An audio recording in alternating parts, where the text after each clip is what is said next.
2023లో Kerala story అనేసి movie release అయినప్పుడు అది ఒక ప్రాపగండా మూవీ అంటూ విమర్శలు చేశాడు. అంటే కేరళ 5 ప్రాపగండా ఫిలిం అయితే, మరి మీరు తీసిన తొక్కలో హే రామ్ ఇంకా విశ్వరూపం లాంటి చెత్త సినిమాలు వాటిని దరిద్రం అనాలా, ఇంకేమనాలి? ఇంకా అన్నిటికన్నా ముఖ్యమైనది 2017లో ఒక ఇంటర్వ్యూలో, అంటే మన తెలుగు ఛానల్లోని ఒక ఇంటర్వ్యూలో రేపిస్ట్ల గురించి ఒక ప్రశ్న వచ్చినప్పుడు రేపిస్ట్ల తప్పేం లేదంట.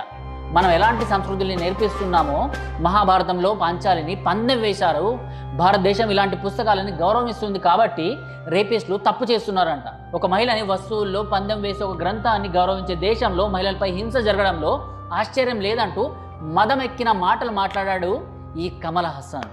ఇలాంటి మైండ్ లేని మృగాలకి హిందువులు తప్ప దేశంలో వేరే మతాలు చేసినవి చెప్పడానికి భయం. నా దృష్టిలో వీళ్ళు అండ్ ఉగ్రవాదులు ఒకటే, ఒకరు ఇంటర్నల్, ఒకరు outer. August 16, 1946 direct action day జరిగింది.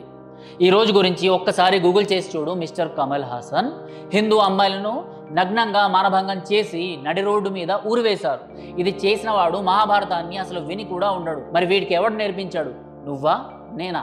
చరిత్రలోకి వెళ్ళి చూడు, ఎంతమంది అమ్మాయిల నగ్న శరీరాలు రోడ్ల మీద పడి ఉంటాయో.